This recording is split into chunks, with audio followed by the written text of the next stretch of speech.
Saat pemilu Amerika Serikat 1976, Jimmy Carter adalah sosok relatif baru secara nasional dibandingkan petahana Presiden Gerald Ford. Saat itu Jose Ramos Horta yang kini Presiden Timor Leste menjadi perwakilan tetap Fretilin untuk PBB. Tak lama setelah pasukan Indonesia masuk ke Timor Timur atas sepengetahuan Ford dan Menteri Luar Negeri Henry Kissinger. Menurut dokumen intelijen yang telah dipublikasikan. First time I arrived ever in New York was December 75 and stayed on.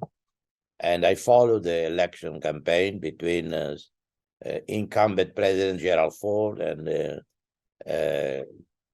President Jimmy Carter. And obviously, the campaign pledges by President Jimmy Carter were very enlightening, reassuring. There were great hopes because President Jimmy Carter was the first president post-World War II and post-Vietnam who made human rights as a cornerstone of U.S. foreign policy. Carter akhirnya memenangkan Pilpres dan menjadi presiden ke-39 Amerika Serikat mulai 1977. Di bawah Carter, Amerika ternyata melanjutkan pasokan amunisi ke Indonesia. Meski saat itu pertempuran telah menewaskan puluhan ribu orang. It's possible that Carter didn't know very much about it. It's conceivable.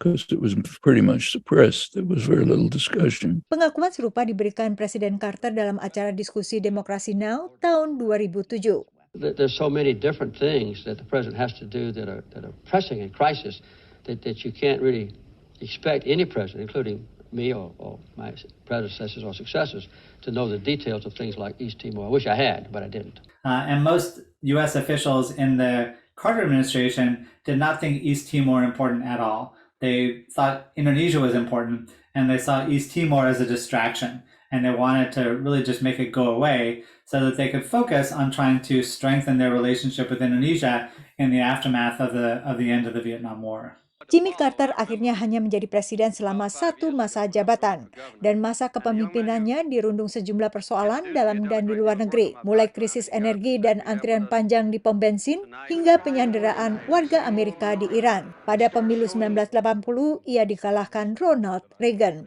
Tapi selepas lengser dari jabatannya, Jimmy Carter dan istrinya Rosalynn akhirnya kembali ke kampung halaman mereka di negara bagian Georgia. Di sana dengan organisasinya The Carter Center, ia membuka fase baru perjuangannya untuk demokrasi dan nilai-nilai kemanusiaan.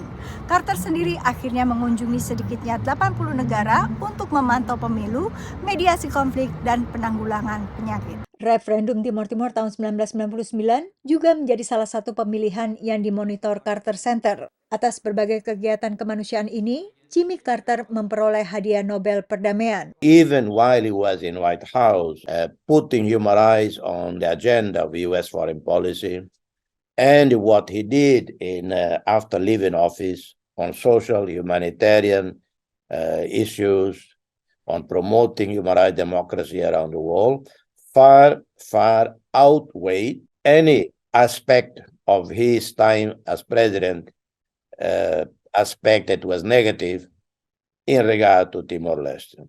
While he was in office, I think President Carter, one of the most sustained attempts at introducing human rights into American foreign policy making. And for that reason alone, Jimmy Carter is a significant historical figure, not just among American presidents, but in the history of human rights in the last half of the 20th century. Dalam wawancara terakhirnya dengan VOA tahun 2019, Carter berbagi harapannya bagi masa depan Amerika. So I would like to see the United States in the future strive to be the #1 champion in the world of peace and human rights and environmental equality. Dari Washington DC, Yuni Salim dan tim VOA.